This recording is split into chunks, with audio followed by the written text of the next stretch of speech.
Okay, you guys. So we're on another video. This video is going to be, this is the preview right here. So we're gonna build this.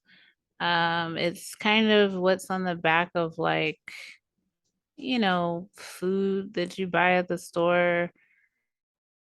But the thing about it is it's got these thick lines. It's got words on top of each other and things like that. It's in a rectangle, a small rectangle. So we're going to learn how to do that. So let's start coding. This is Learn Typography by building a nutritional label with CSS. All right, so they've already got it out for us when they have the doc type and HTML and the header in there and everything. All we have to do is add something to the body. So they say create an H1 element with your body element and give it the text nutrition facts. So as we know, that's pretty easy, right? And it always is easy when you're building the HTML portion. It's the CSS that we're gonna have to try to figure out how to position these words.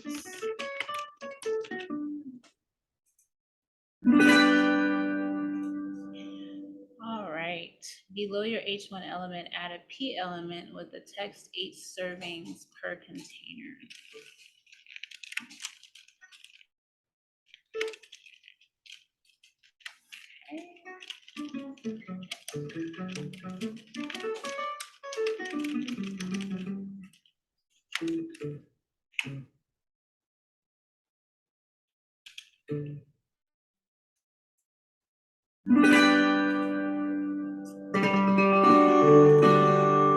All right, add a second P element with the text serving size 2-3 cup, 55 grams. Okay.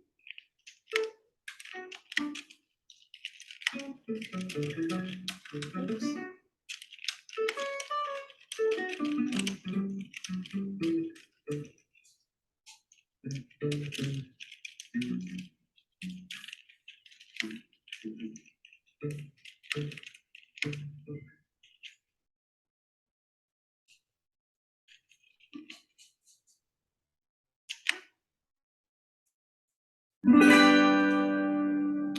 All right, within your head element, add a link element with the rel attribute set to style sheet and the href attribute set to that URL.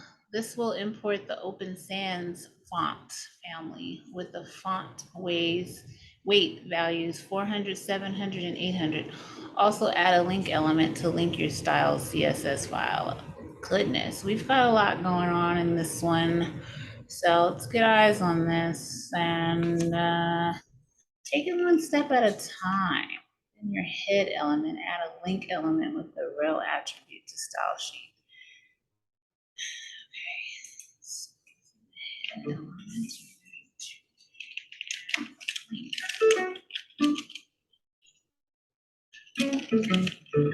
Rel equals style sheet. And we're going to go ahead and do href equals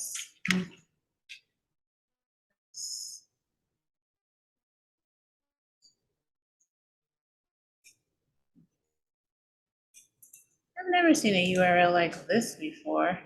Pretty interesting.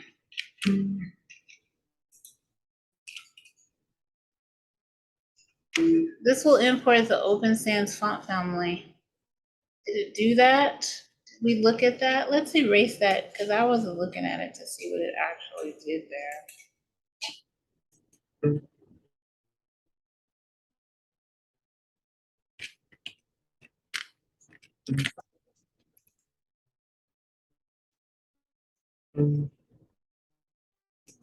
So I got rid of it all. Recording the video coding. Okay. So I'm gonna have to play the guinea back. I'm sorry. Let me just Okay, you guys. So for some reason I was getting confused when I've done this 1,000 times. And so this is the answer here that's highlighted. I'm not sure what that did to the page. I don't see any difference, but maybe we'll see it along the way. So let's go. Create a body selector and give it a font family set to Open Sans with a fallback of sans serif. Remember that fonts with spaces in the names must be wrapped in quotes for CSS. My goodness, they're doing this already? Create a body selector. So we're gonna go ahead and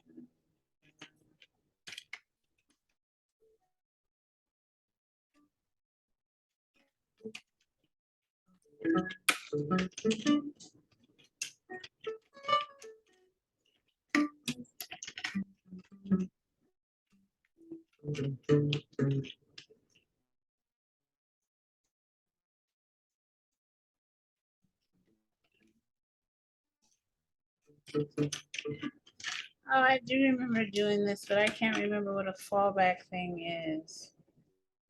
Remember that fonts with spaces in the name must be wrapped in quotes for CSS. Fonts with spaces in the name.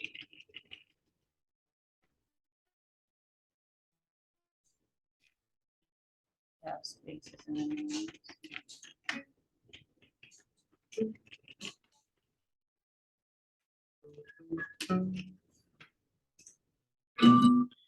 You should have a body selector. Your body selector should have a font family property set to Open Sans.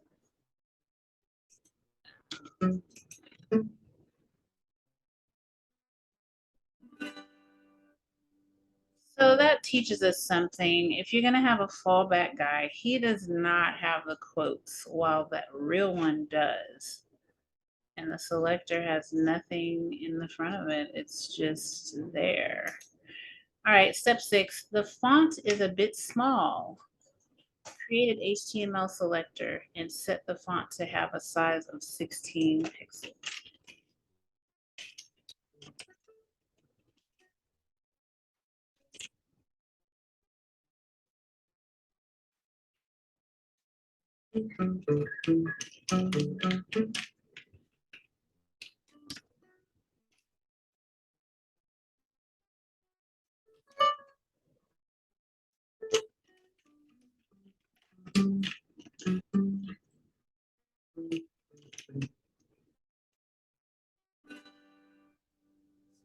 See that changed it, but maybe it was just a little change. Okay, step 7, wrap your H1 and P elements in a div element. Give that div a class attribute set to label. All right, so wrap your H1 and P elements in div.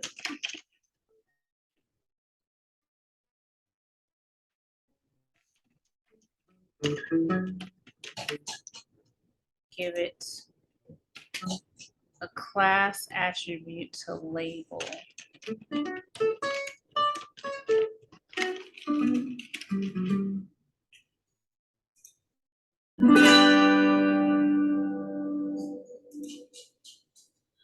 All right, borders can be used to group and prioritize content. Create a label selector and give it a border set to 2 pixel solid black.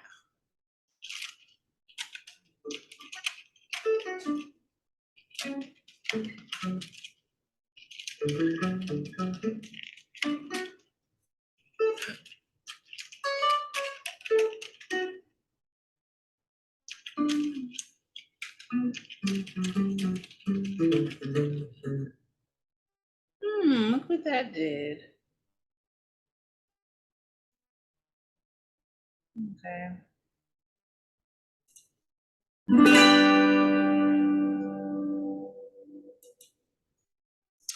Good use of white space can bring focus to the important elements of your page and help guide your user's eyes through your text.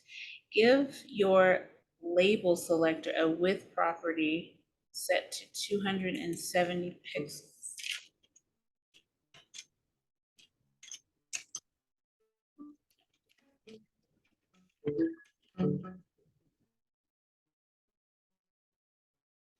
I'm trying to remember what this is doing. At first, that was long before we ever changed the width. Its default was just long and big. Now, when we change it, it's 270 makes it short. I just want to go like 500 and see what it does. Now that's longer. Okay. Give your label selector a margin property set to 20 pixel audio and a padding property of 0.7 pixels.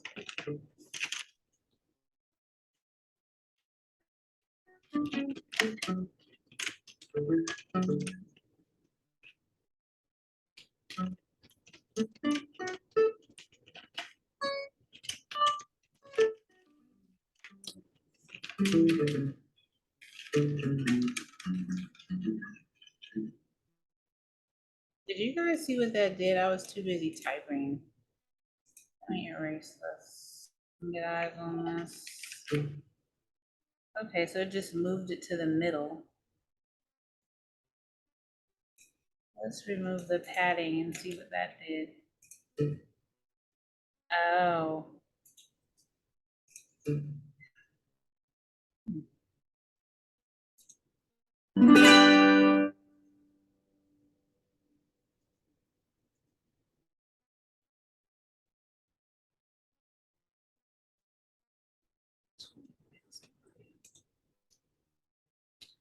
If you inspect your label element with your browser's developer tools, you may notice that it's actually 288 pixels wide instead of 270. This is because by default, the browser includes the border and padding when determining an element's size. To solve this, reset the box's model by creating a star selector and giving it a box sizing property of border box. Yikes. This one, I don't know if I'll remember this, but let's give it a go. So I'll just reset the box.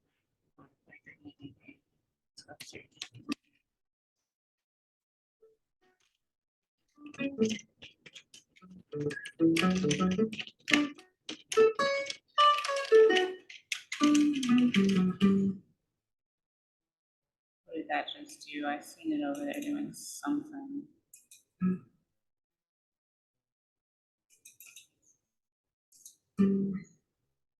I just moved it over a little bit, if I'm right. Very well. Inspect your labels element browser developers.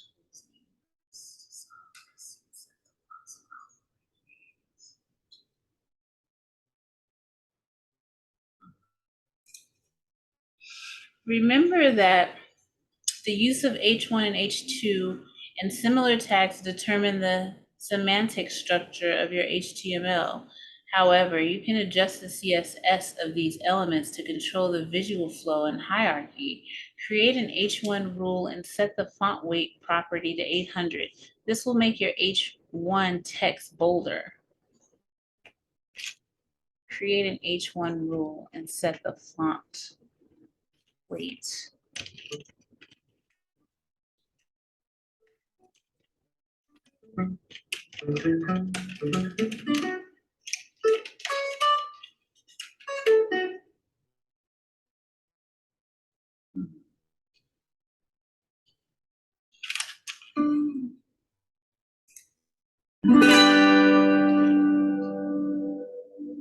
You know, there's different ways to do that because I know that there's another way to do that, which is like bold, you know.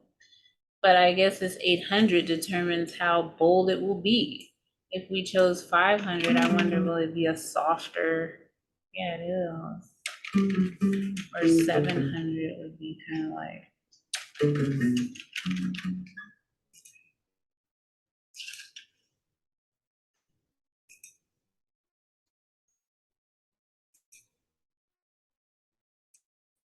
All right, so we are on number 13.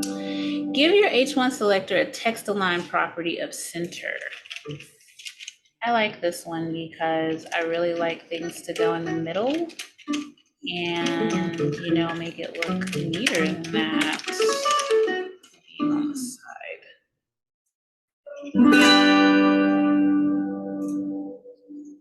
Fine tune the placement of H1 by giving it a top and bottom margin of -4 pixels, negative, and a left and right margin of 0. Uh-oh, do we remember how to do this? By giving it a top and bottom margin.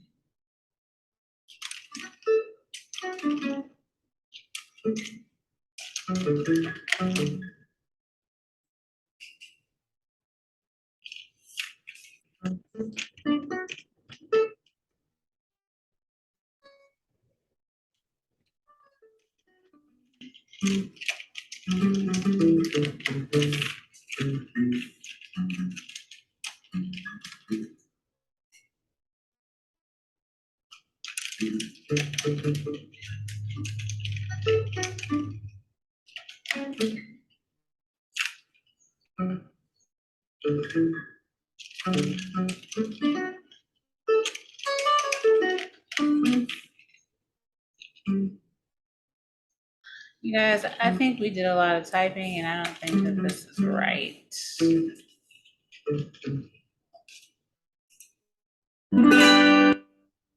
Wow, I don't see that it did anything. Oh, maybe it did. It made everything go upwards.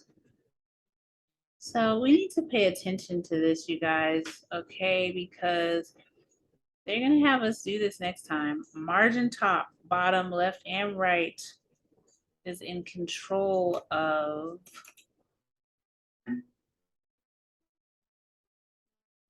the space of which in that, the space of H1 in this box that it's in, making it go up more.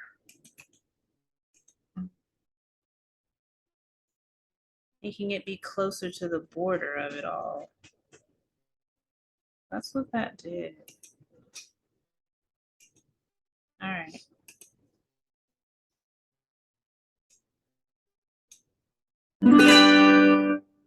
Create a P selector and remove all margins.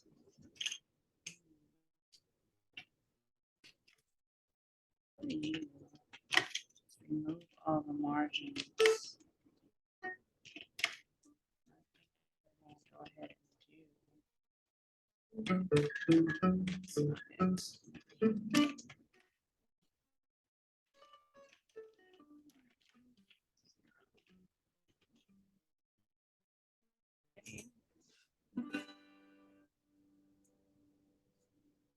So I'm getting it, okay? Margin is in control of having space, okay? If you don't have any margins, there's no space whatsoever inside of anything.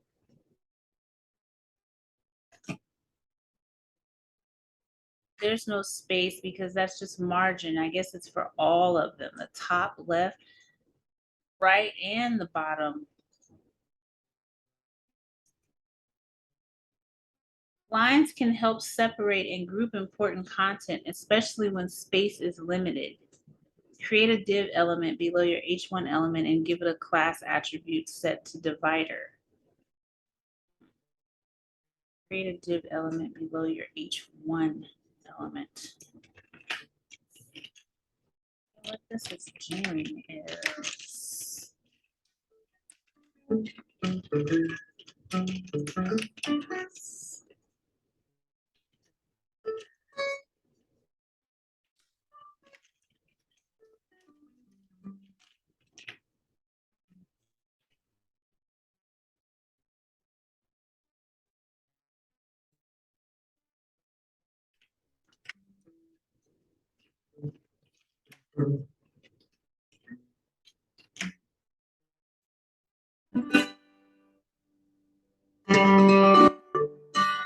Create a selector for your new divider and set the border bottom property to 1px.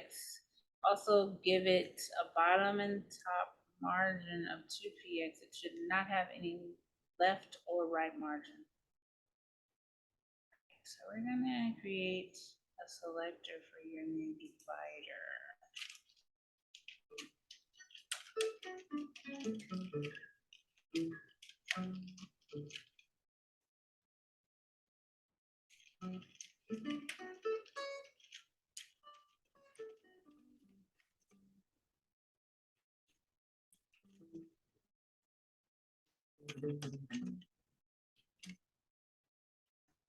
Oh, look at what it just did. It put that line there. You see it?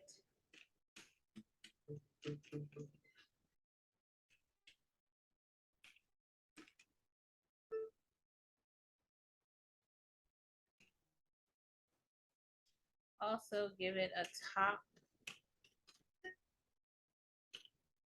and bottom margin.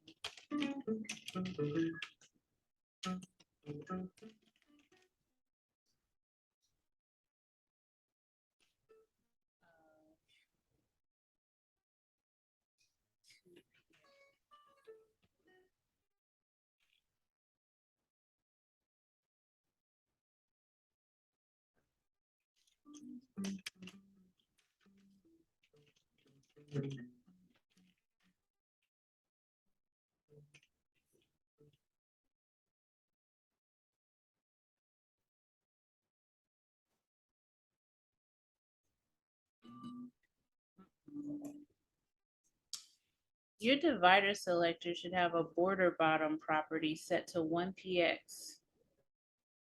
Your divider selector should have a border bottom property.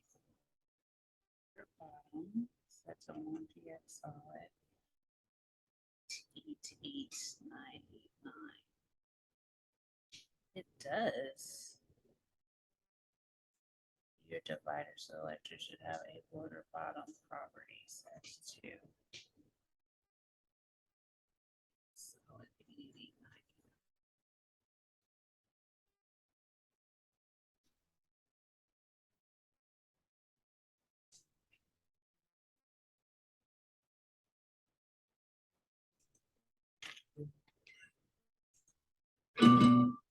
Your divider selector should have a margin property set to 2px 0.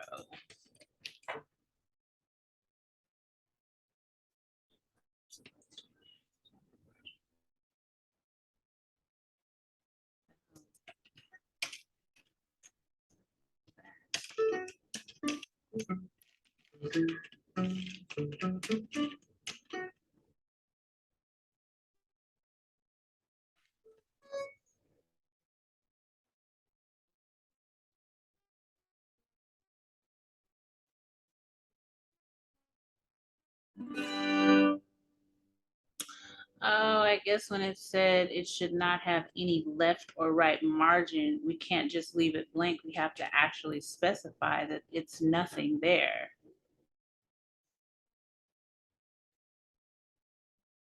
Interesting.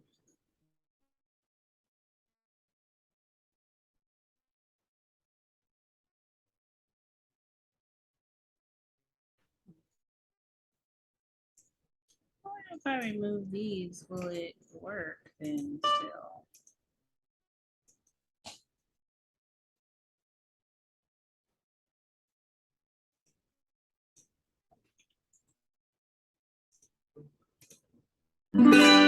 So I didn't even have to put margin top, margin left. If you do this, this handles it all. This must be top and bottom, and this would be left and right. So the first space is top and bottom, and then the next space is left and right. So you could do it all in one and not have to do it separately like I was doing. The letter spacing property can be used to adjust the space between each character of text in an element. Give your H1 selector a letter spacing property set to 0.15 pixels to space them out a bit more. Give your H1 selector a letter spacing property. Do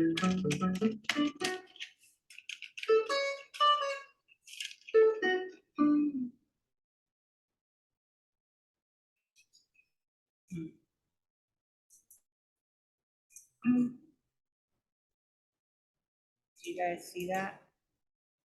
They're further apart. Nutrition labels have a lot of bold text to draw attention to important information.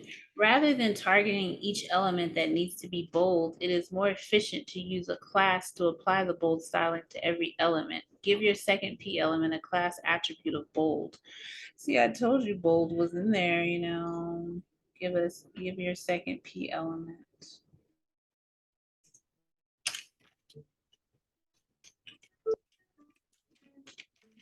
All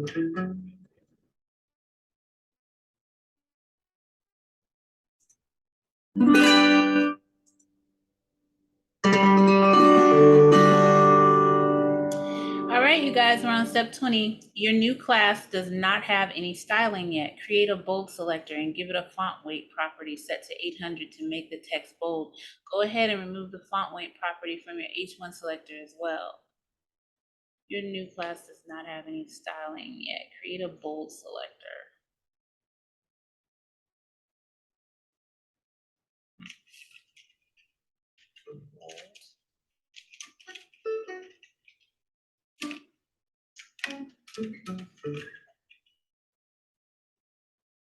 What have I done? Bold. Font weight.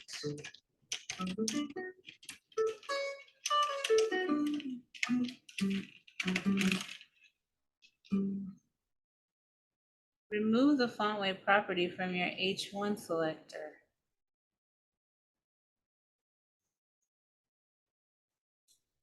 Okay. Yeah.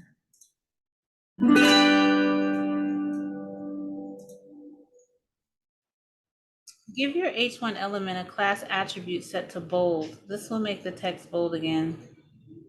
So you guys, what they're doing is they're trying to show us two different ways of doing things. Like I said, they had font weight, you can do it, or else you can do bold.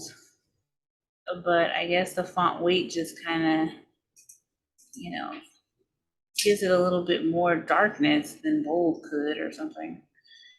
Great, one element, class.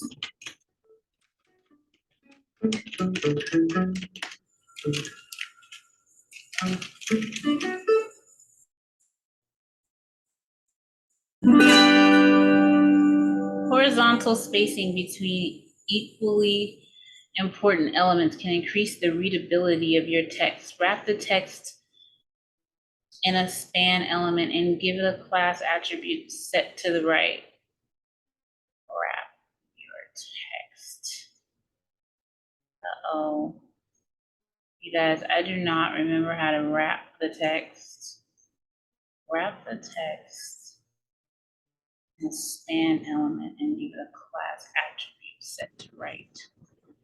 Wrap your text. Span.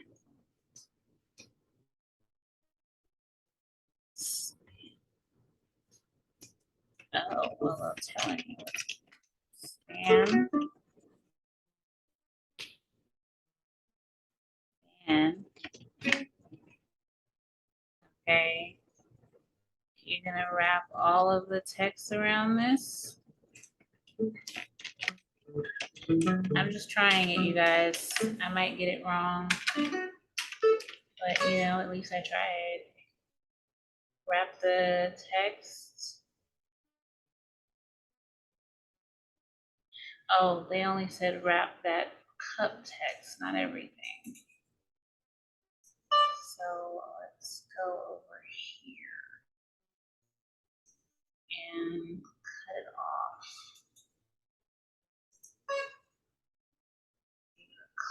Class. I'm excited, you guys. What if I get it right? Does that do anything? Anyway, your span element should have the text. It does, can't you see? Oh, it has that P in there. P probably comes after the fact.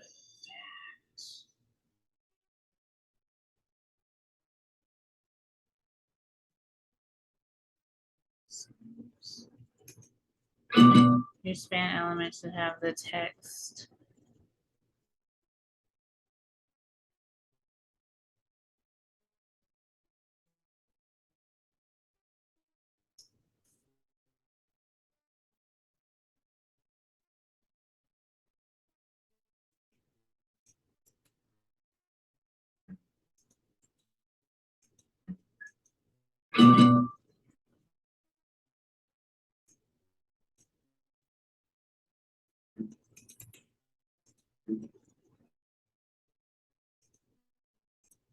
Okay, so I don't know the answer. Let's go ahead and Google this whole hint here.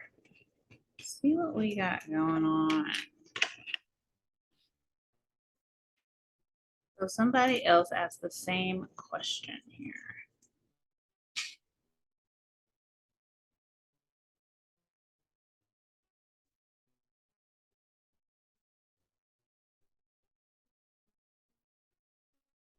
Oh, did I give it a closing tag? That's the question. I did.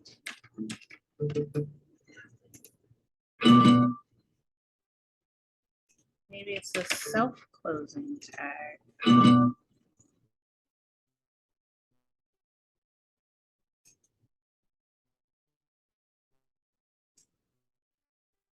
Your span tag should be closed like so.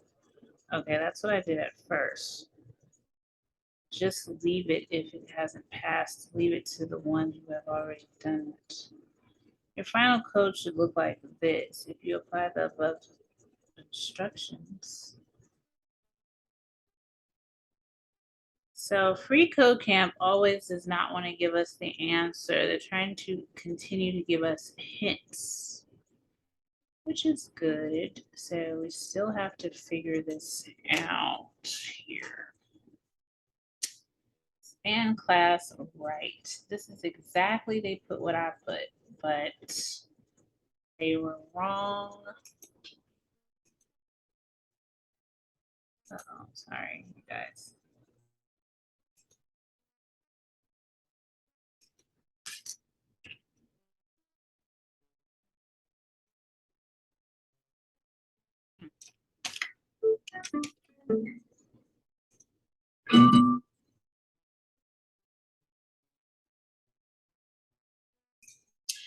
Okay, you guys, so I got it right. It looks like span, whatever you're trying to wrap, it doesn't have a closing tag whatsoever. It just has an opening one. So you just leave it. I mean, at least for this one, the examples that I've seen, they had closing tags. So, but for this one, it's kind of in the middle of this sentence. And yeah, it worked and let me go to the next level without putting a closing tag at all. So there you have it. The float property, we're on number 23. The float property is used to place an element on the left or right of its container, allowing other content such as text to wrap around it. The float property is used to place an element on the left or right of its container, allowing other content. Well, let's see what this does. Create a new right selector.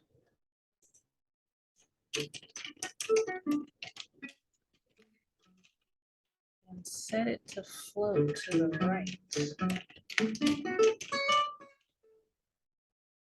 I see what that did. It's like putting it over there in a column It put a space over there. Did you guys see what that did? Wrap everything within the label element in a new header element. Wrap everything within the label element in a new header element. Okay.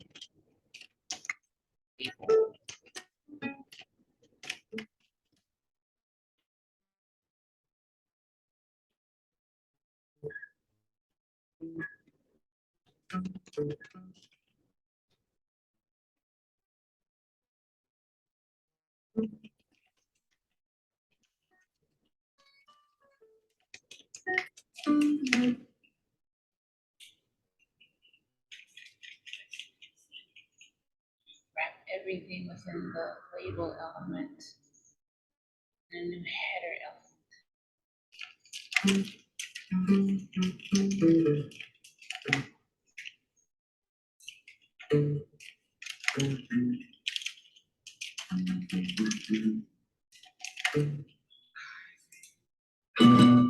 Oh, dude.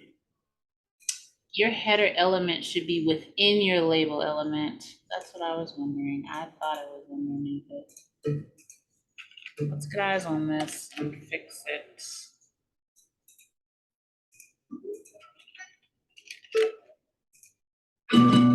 Your header element should be within your label element.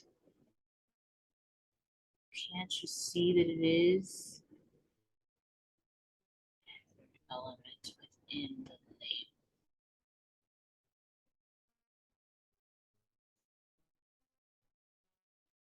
The header element should be within your label.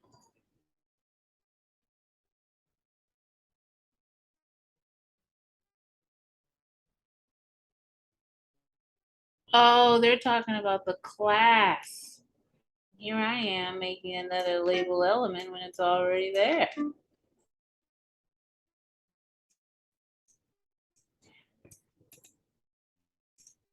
It's within there. Be the right answer.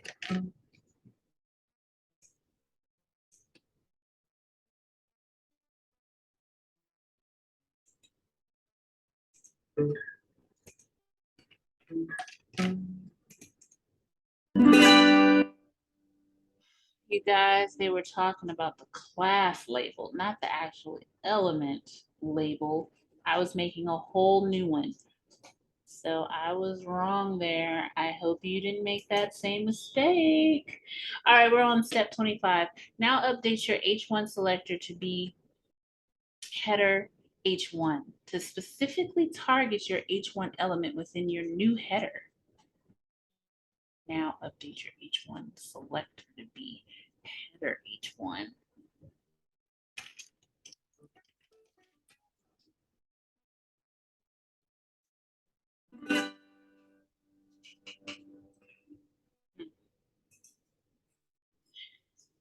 Create a new div element below your header element and give it a class attribute set to divider LG. I wonder what that's going to do. Divider large, is that what that means?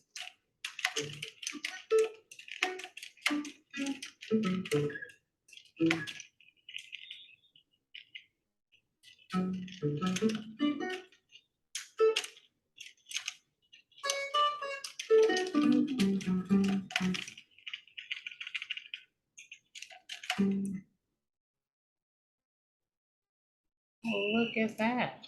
Did you see what that did? It gave it a little line underneath it.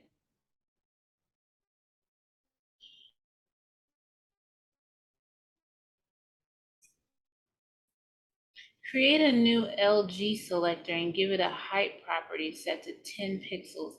Also create an LG MD selector and set the background color property to black. Create a new LG selector.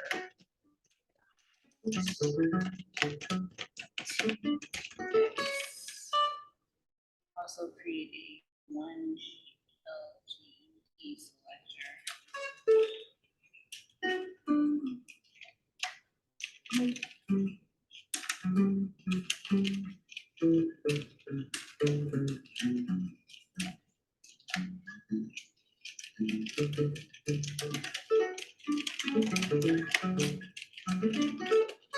Look, I think I might be wrong here. Let's try it out. You should have a new LG selector.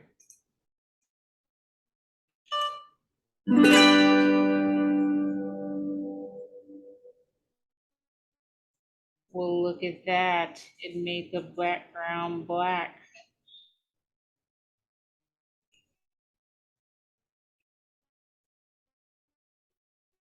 All right, let's go to the next level. You may notice there is still a small border at the bottom of your LG element. To reset this, give your LG MD selector a border property set to 0.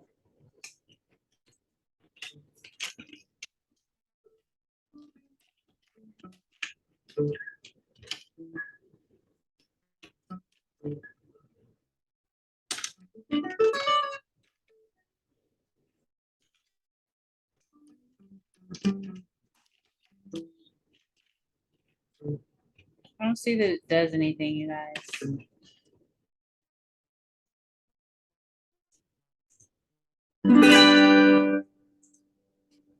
Create a new div below your LG element and give it a class attribute set to calories info.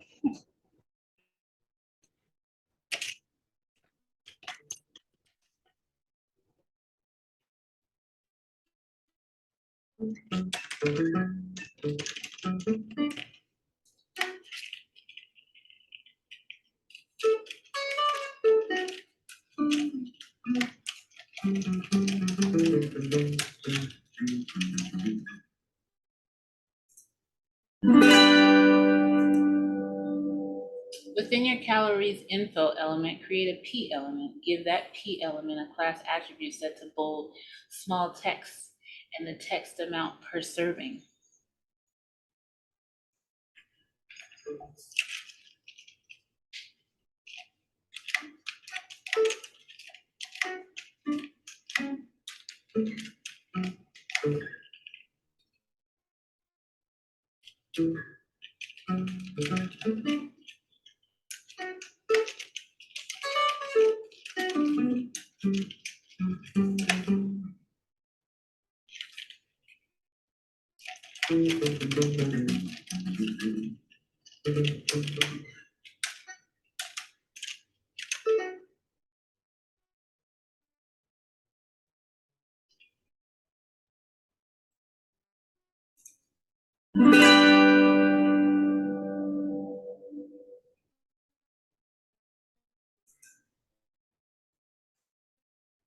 The rem unit stands for rootum and is relative to the font size of the HTML element. Create an .s small selector and set the font size to 0, which will calculate to be roughly 13.6 pixels. Remember that you set your HTML to have a font size of 16.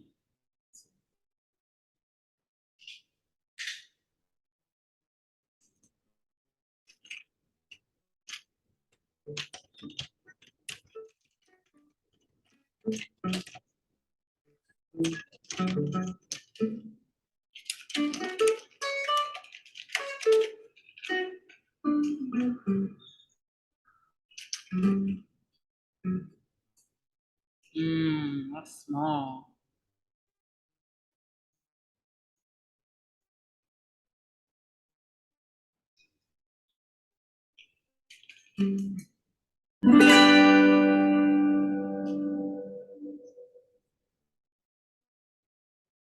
So font sizes don't have to be one whole number. They can be a point number and make it really small. Below your small text element, create a new H1 element with the text calories 230. Wrap the 230 portion of the text in a span element. Uh-oh, here goes that span again with the class set to right. Now this will be exciting because we know how to use the span this time. Do we? Let's find out.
Oh my gosh, I did it, you guys. I did it.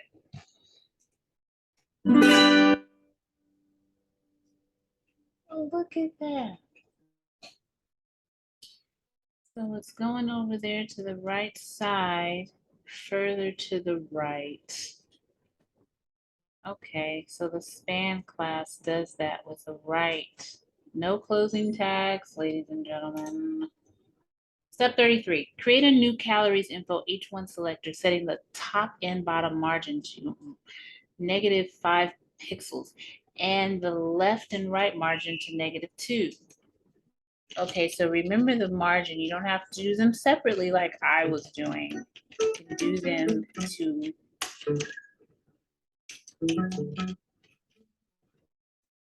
stop making all that work for yourself. So margin top and bottom, okay, is the first one, which is 5 pixels.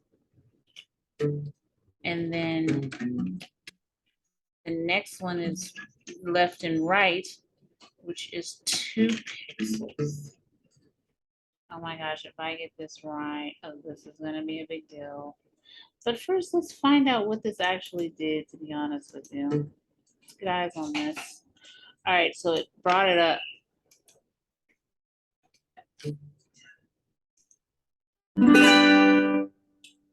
We're learning, ladies and gentlemen, because last time I didn't do that, okay? So yeah, with margin, you don't have to put top, left, right. It's the first one is the top and the right, top and the bottom. The second one is the left and the right. All in one there. All right, step 34, create a calories info span selector and set the font size to 1.2 EM.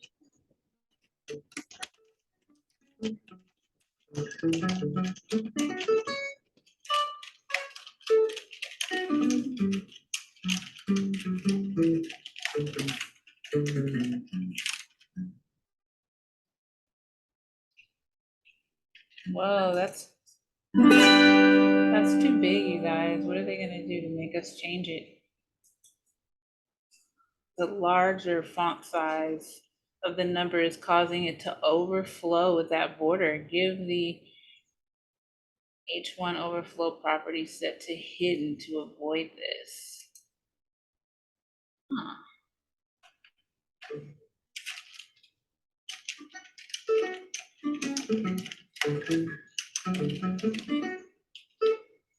Well, look at that. It just fixed it.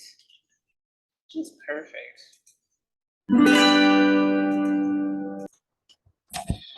All right. Let's go to the next one. We are on step 36, everybody. Okay. So we got welcome to my show, by the way, or my video or whatever. So this is just a continuation from last time, and we're keeping it moving here with learn typography by building a nutritional label. Okay, we're on step 36. If you've seen the video before this one, we're keeping it moving. We're gonna finish this one on this video. Okay. Typography is often more art than science. You may have to tweak things like alignment until it looks correct. Give your calories info span selector a margin top set to minus 7 pixels. This will shift your 230 text into place. Wow. Let's see. Margin. Oh.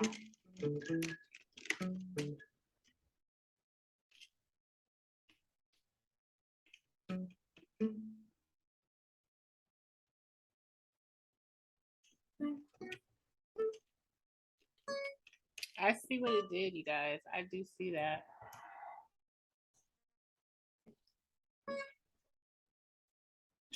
Yeah, that wasn't.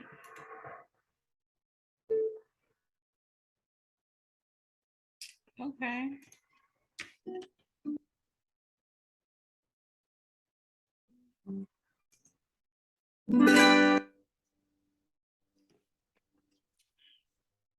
All right. Below your calories info element, add a div with the class attribute set to divider MD. Okay, below your calories info element, add a div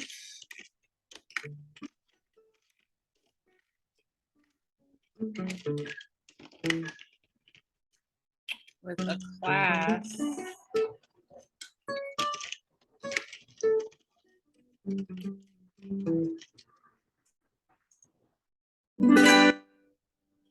create .md selector and give it a height property of 5 pixels.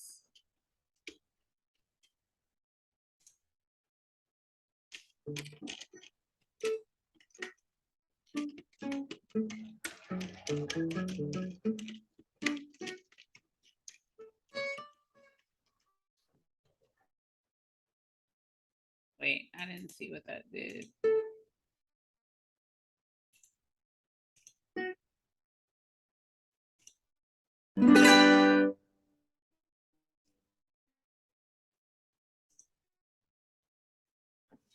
Create a new div element below your .md element. Give it a class attribute set to daily value, small text. Within this new div, add a p element with the text percentage daily value and set the class attribute to write bold. Okay.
Okay. The float styling is causing the new P element to be outside of the label's border. Use your existing divider element as an example to add a new divider after the P element.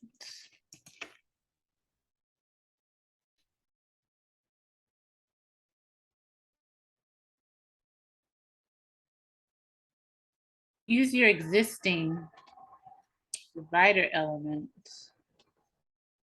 as an example to add a new divider after the P.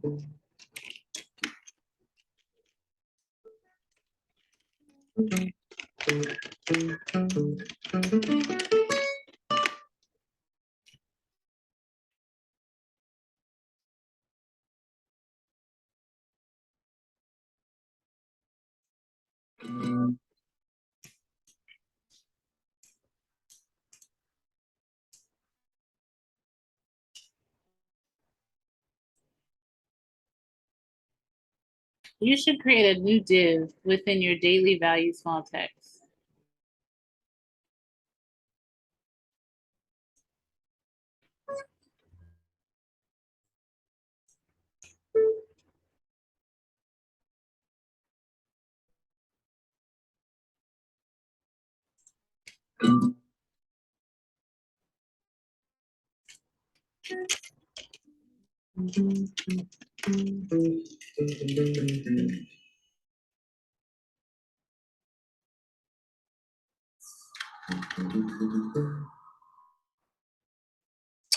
Trying to just see what it does, you guys. Okay. Give the divider selector a clear property set to right. This will clear the float property, pushing the divider and any following content down below the float text.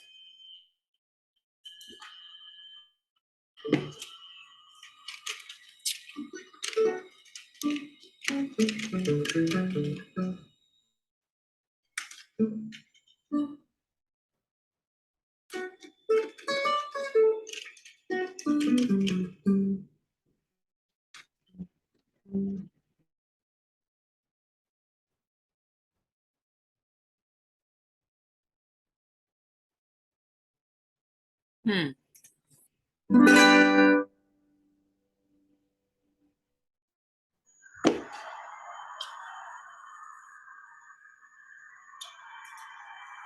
right, after your last divider element, create a P element and give it the text total fat, blah, blah, blah. Wrap total fat in a span element with the class set to bold.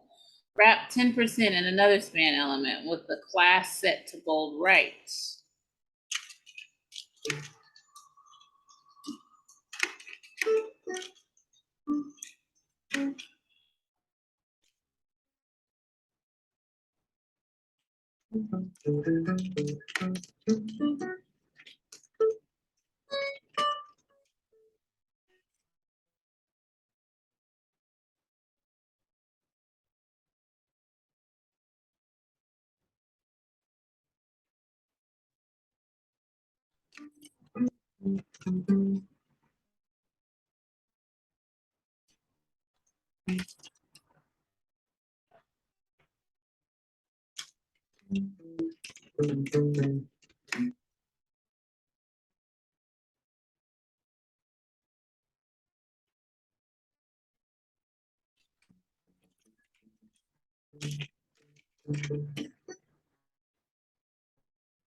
Below your element with the total fat text, create a new P element with the text saturated fat. Wrap the 5% in a span with the class attribute set to bold right.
Okay, you guys, this new P element will need to be intended.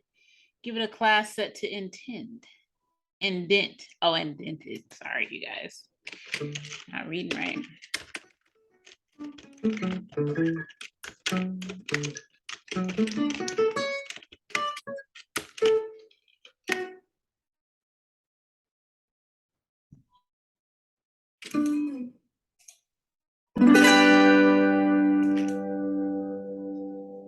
Create a new indent selector and give it a margin left property to 1M.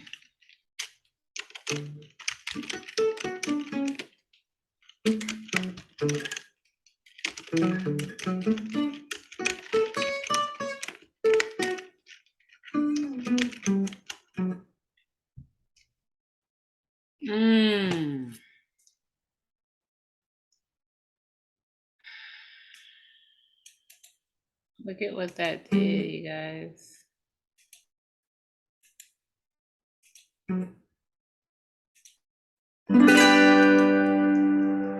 Create a daily value P.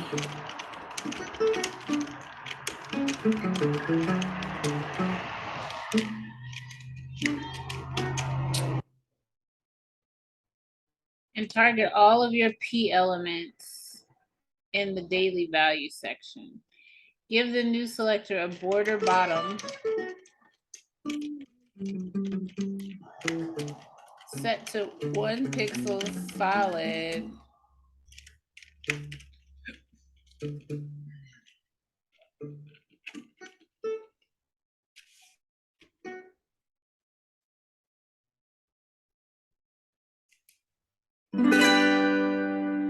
All right, the bottom borders under your daily value and saturated fat 1G 5% elements do not extend the full width of the label. Add no divider to the class for these two elements.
I hope I'm doing this right.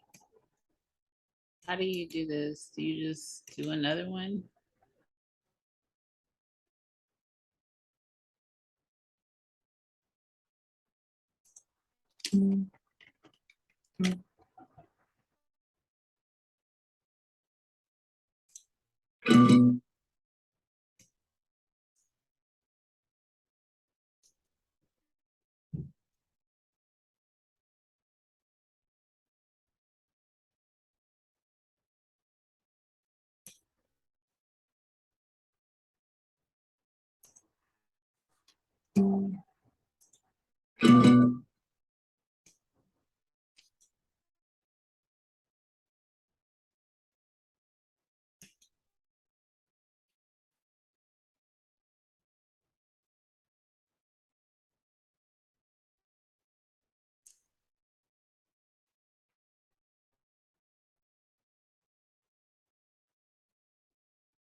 Hmm.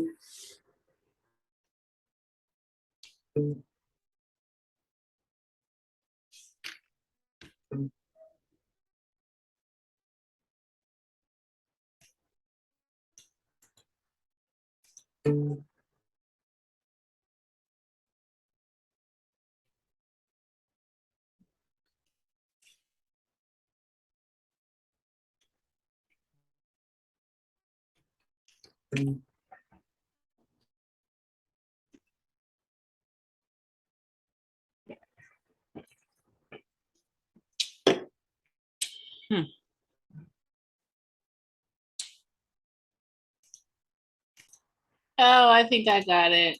It's after daily value. And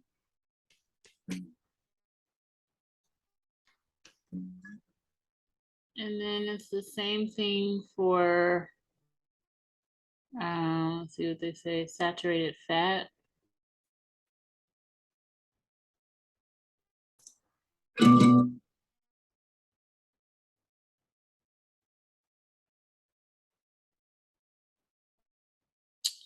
Oh, it's to the P element. Oh my gosh, you guys. Help a sister out.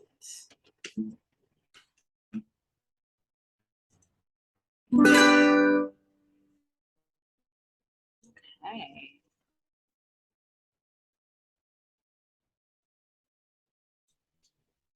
All right, the not suero selector can be used to select all elements that do not match the given CSS rule. Div not example, color red. The above selects all div elements without an ID of example. Modify your daily value P selector to exclude the no divider element.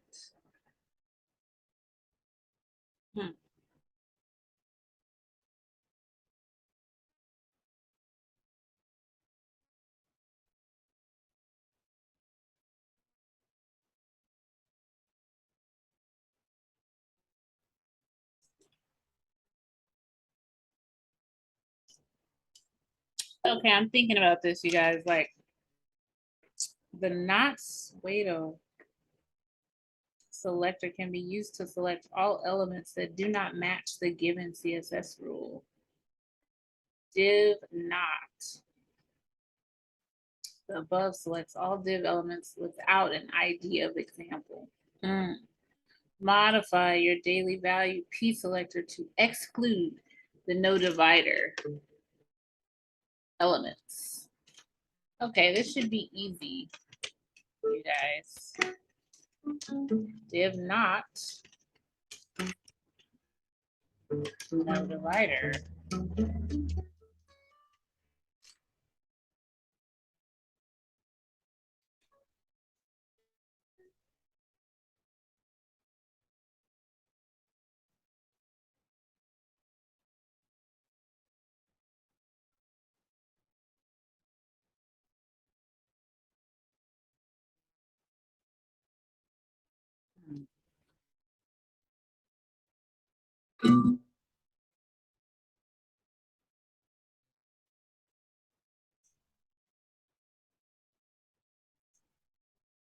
Oh.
Is it after this? No.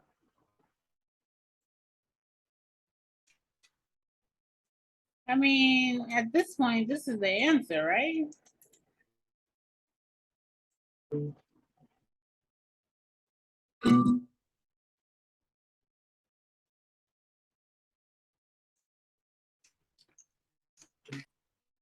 Oh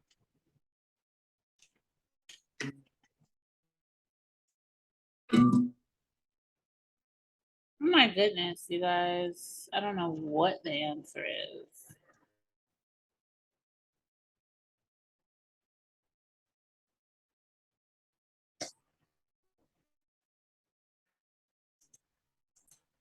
Okay, I'm going to try this. I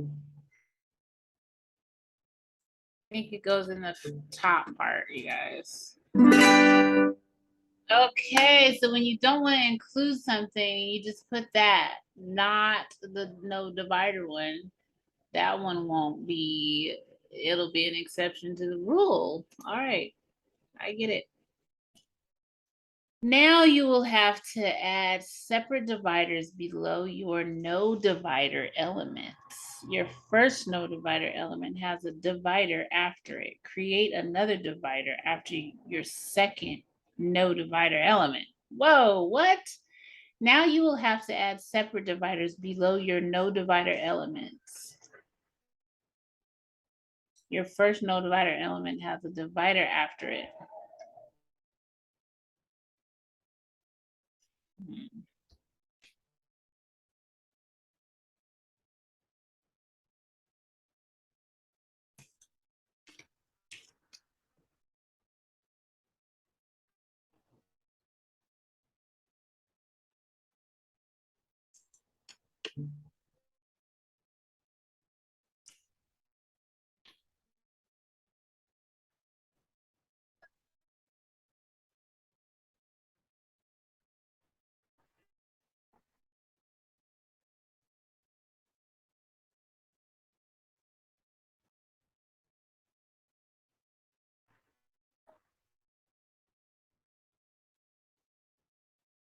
So this is our second no divider.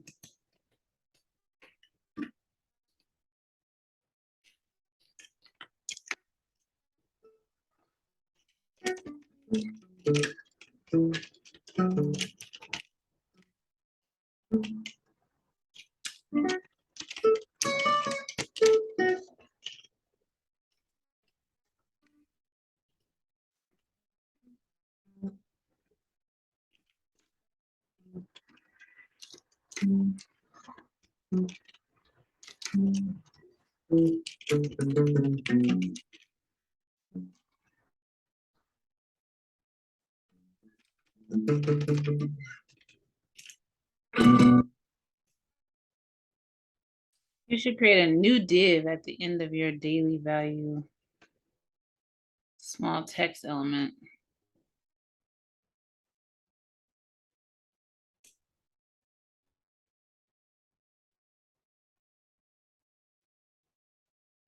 Where's that at?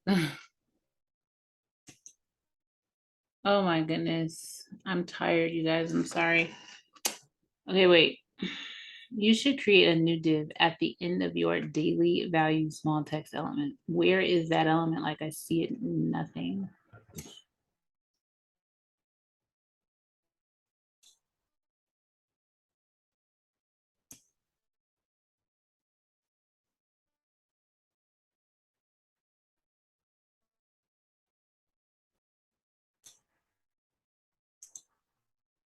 Oh, it's up there.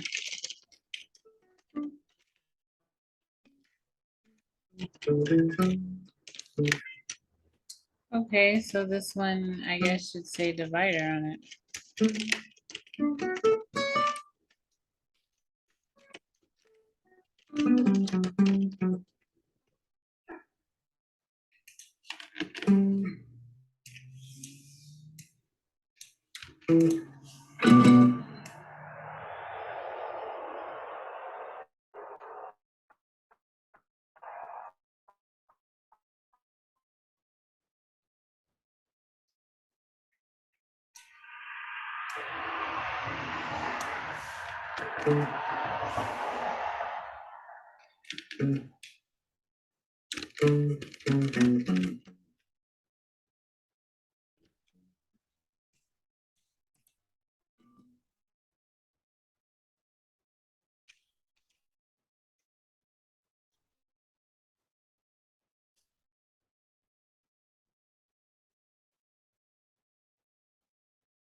Okay, you guys, so what I did was this. At the end of your small daily value, small text, this is at the end of it, and this is the beginning of the situation. So then I put a new div with no, closing div, but just put the class as divider. All right, step 50. After your last divider, create another P element with the text trans fat to 0.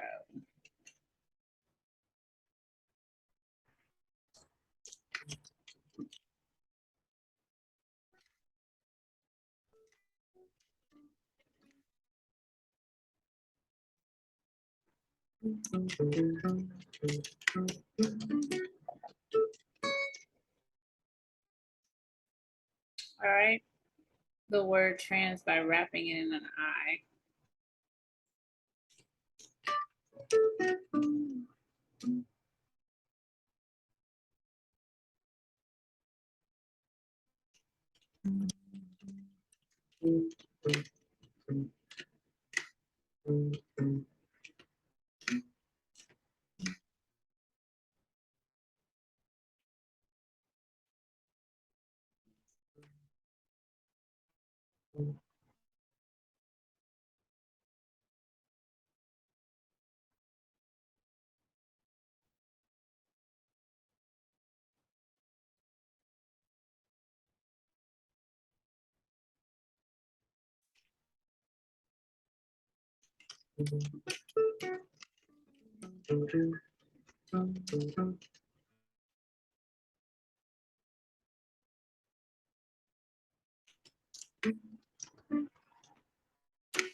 You should create a new P element at the end of your daily.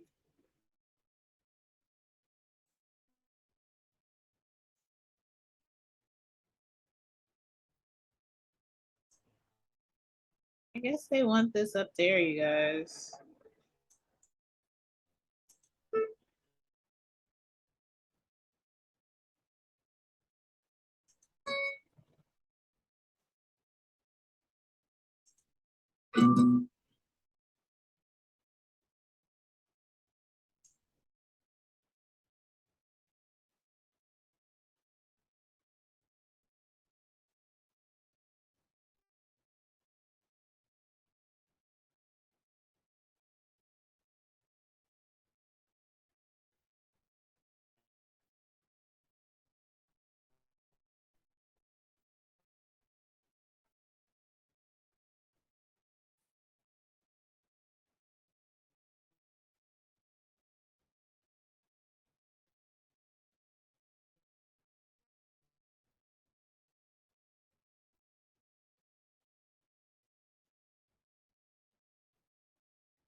Okay, you guys, here's the code. I got it.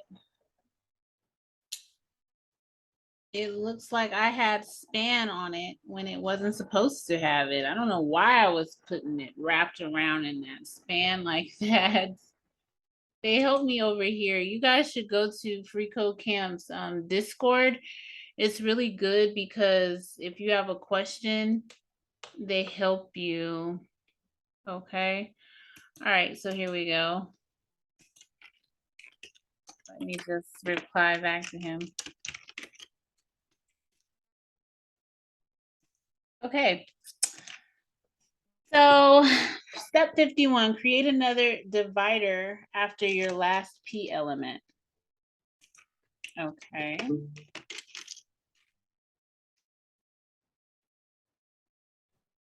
Is it a div?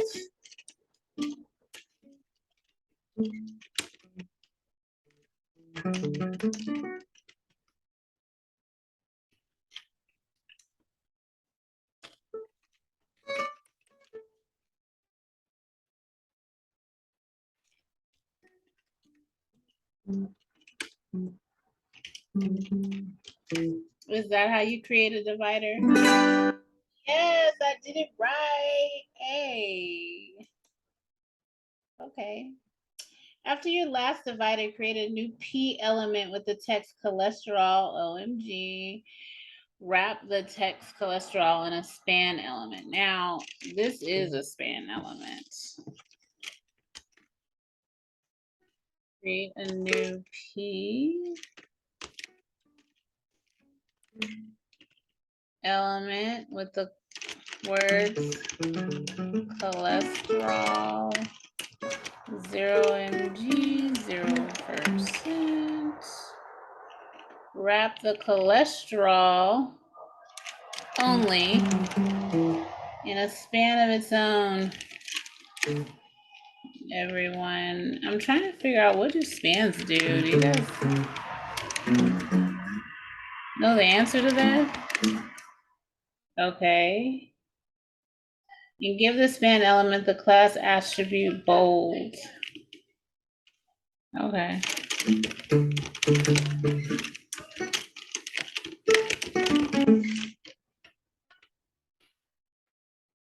Wrap the text 0 in another span element with the class set to bold right.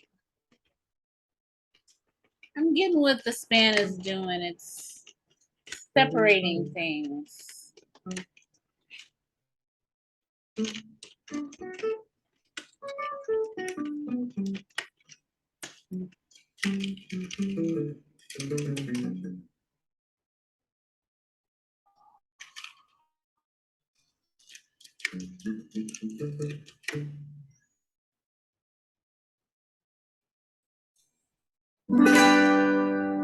Beautiful. Let's go to the next one.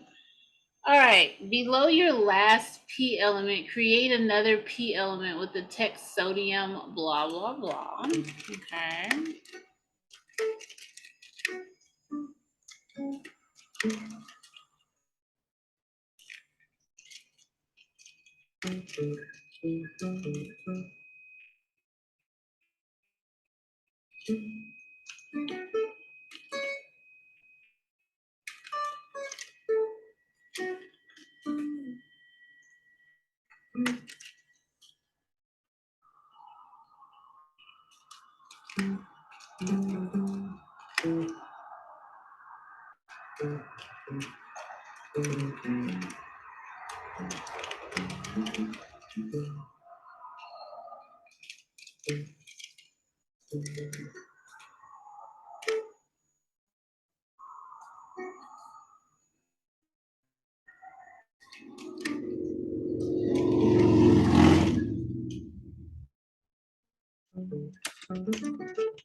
Okay. We're almost done, you guys. Add another P element. Okay. With the text total carbohydrate 37 grams, 13%. Like before, use the span to do total carbohydrates.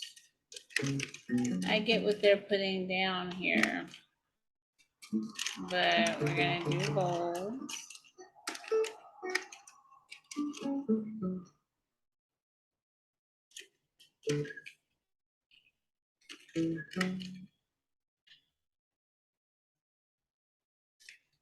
And then,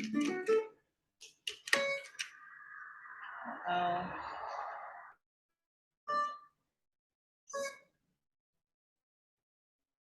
Okay, and then 13%, we're gonna do this.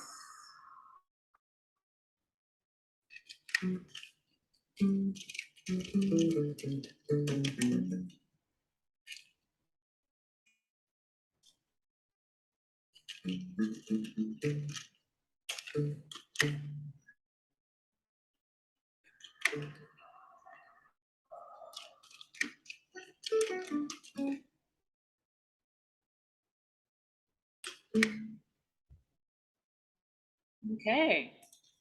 I like how Free Code Camp, you guys, makes us do things over and over again. You know, this is definitely getting in our heads like this. So below your last P element, add another P element with the text dietary fiber.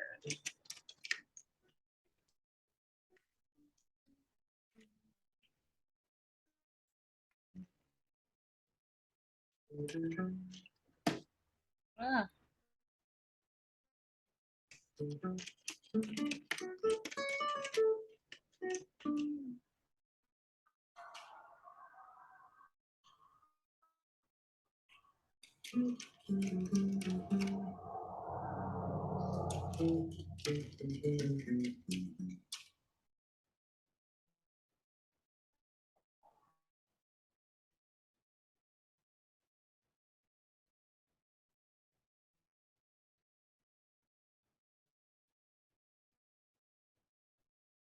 Remove the dividing border.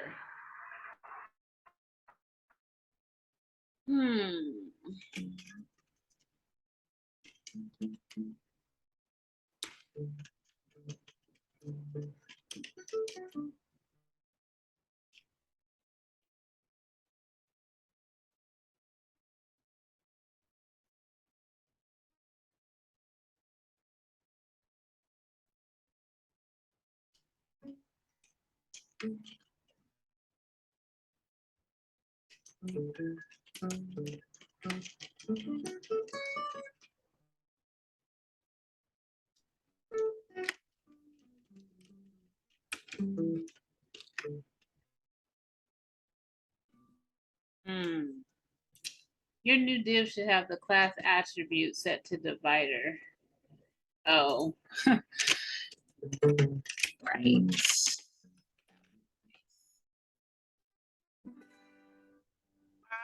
I see what we just did there. I got it right, you guys, when I put no divider. Wow, I'm doing good things. All right, create another P element after your last divider and give it the text, which is that.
Why is they saying that? That is not true.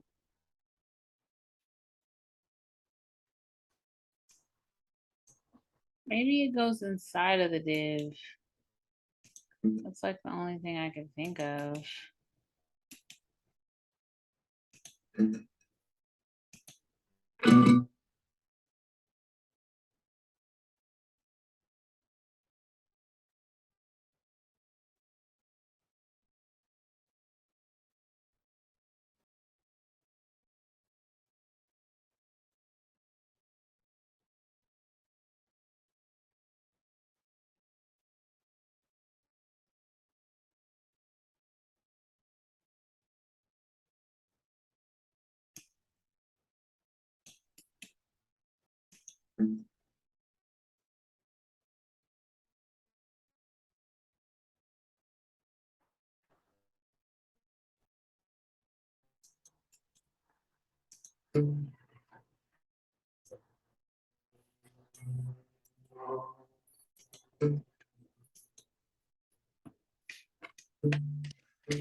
You should create a new P and div element at the end of your daily. I think this might be messed up, kind of. Free code camp is like somehow telling us wrong. I mean, I'm not sure, but it's saying to do that when it's saying to do something else in the instructions. So it's really weird what's happening here.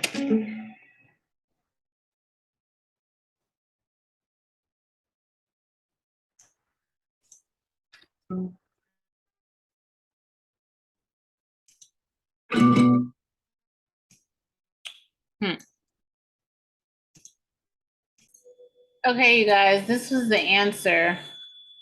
Okay, I got it right there. So just take a look, see.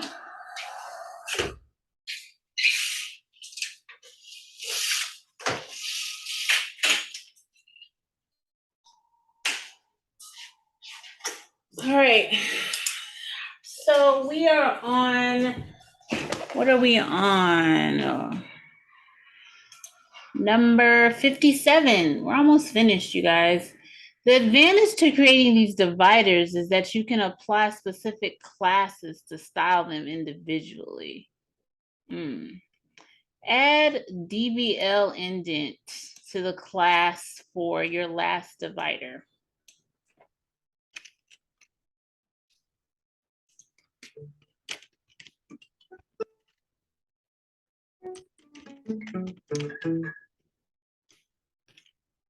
DBL indent? Is that what he said?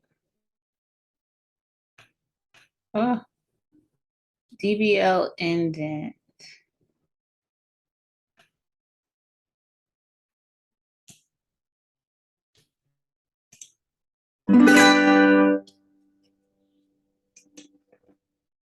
All right, create a DBL indent selector. And give it a margin 2M. Oh, look at that. Below your DBL indent element, add a new P element with the text, with this text. We'll just copy it.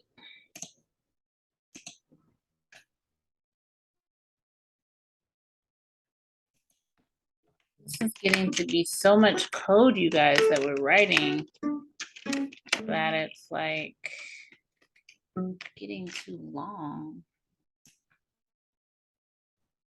Your new P element should also be double indented. Double indented and have no bottom border. Use a span to make the 20% bold and right align. Then create another divider after the, oh my goodness. Let's just create another divider right now.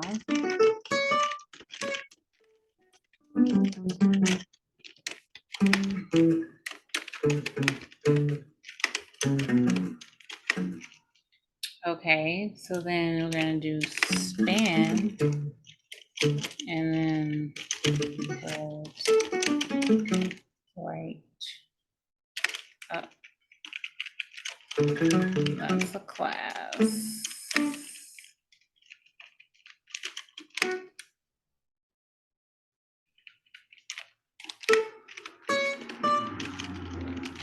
I think. Oh no, I gotta close it. Yes, okay. Okay, what else do we do here? We're supposed to double indent it. So how do you double indent something?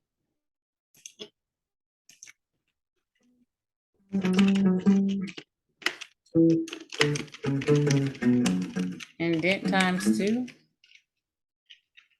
Nope. That's just me, you guys, trying to I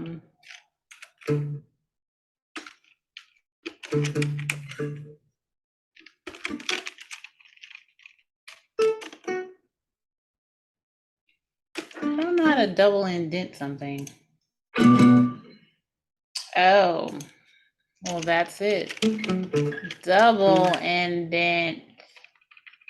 And then no divider because, yep. That was a lot going on there. I hope you guys got that one right. All right. After your last divider, create another P element with the text protein 3G. Okay.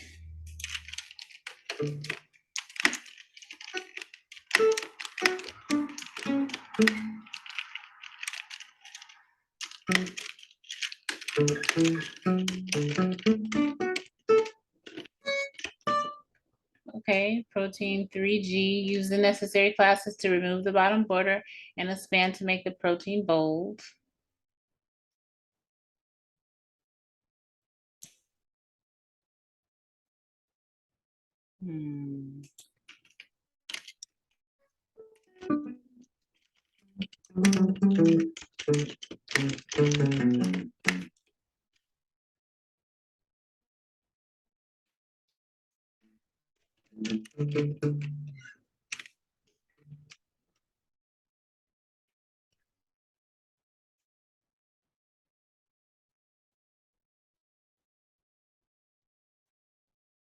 Create a larger divider. Wonder how you do that.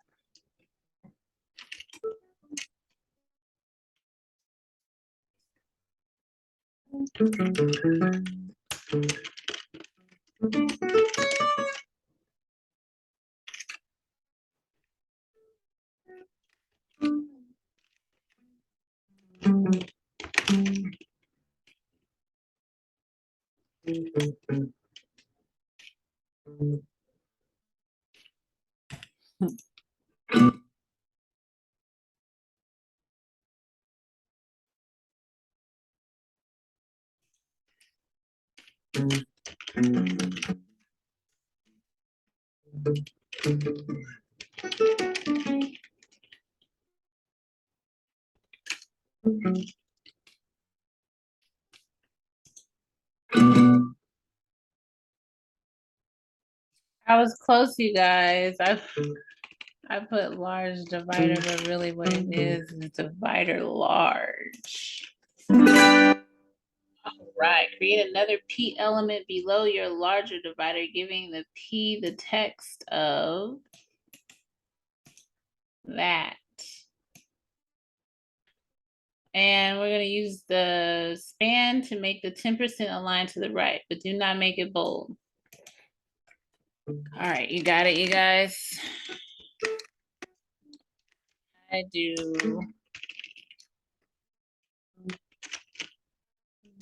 span class to the right.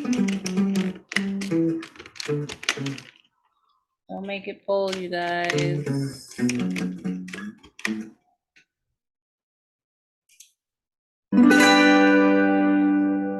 Create another P element. Give it the text calcium. 20%. Oh, this looks so good. And, you know, I encourage everybody. I mean, I'm no pro, come on. But I love it that they're making us write this code over and over and over again. It's really getting in my brain. Align the 20% to the right.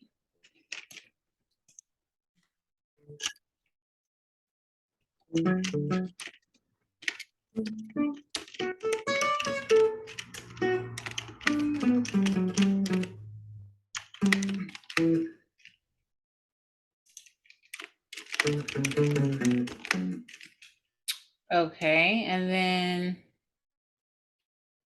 below that, create a P element with the text iron. Okay, and then put the 45% to the right.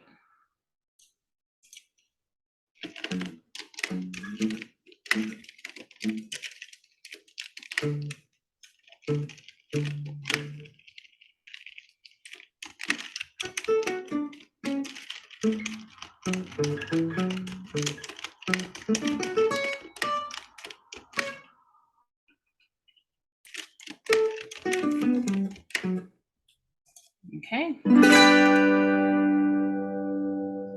Create the final P element for your daily value section. Give it the text potassium. Align the 6% text to the right. Remove the bottom border of the P element. Easy enough. Can do this in my sleep.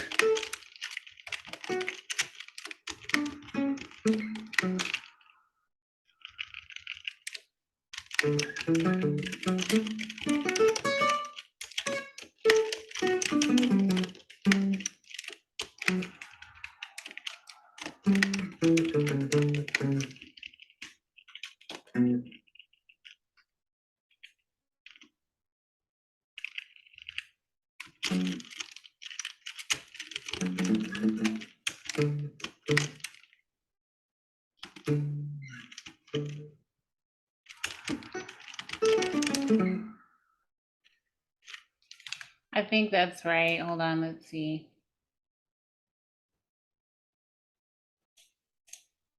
Yes. Add a medium divider after your daily value element. Below that new divider, create. Okay, wait. Add a medium divider after your daily value element.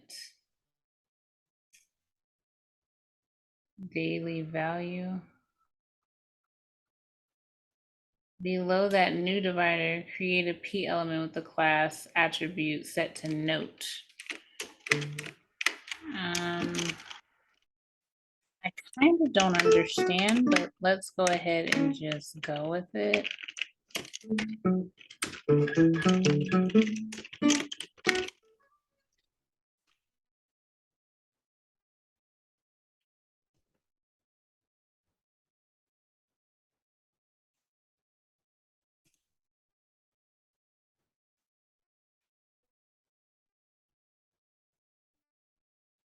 Ooh, we supposed to be adding a divider, y'all. Bad.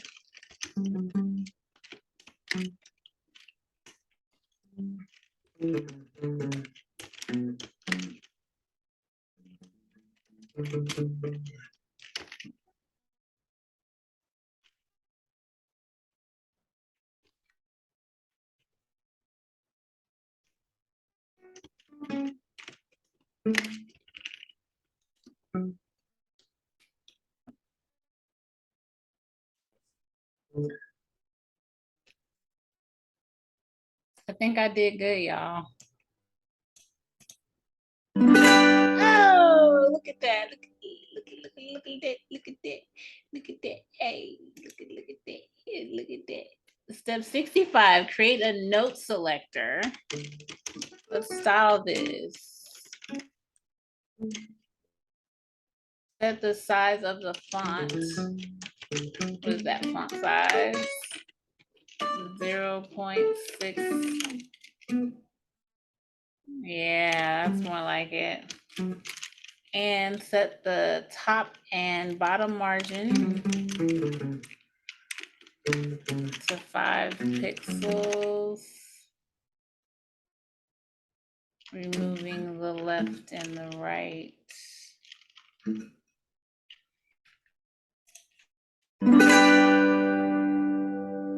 I'm so proud of myself, you guys. Give the note selector a left and right padding.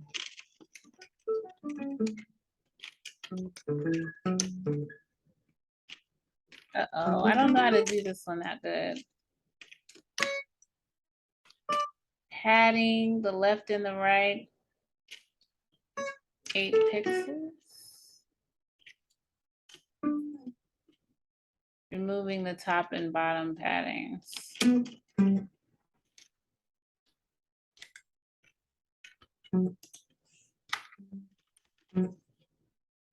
Also,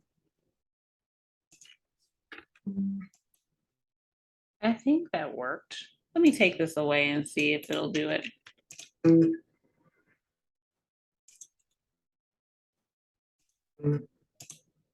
Let's put these.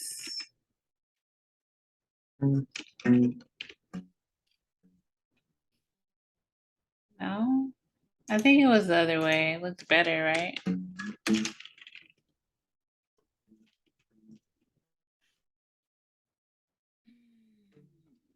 Let's put text. Indent. Property to 8.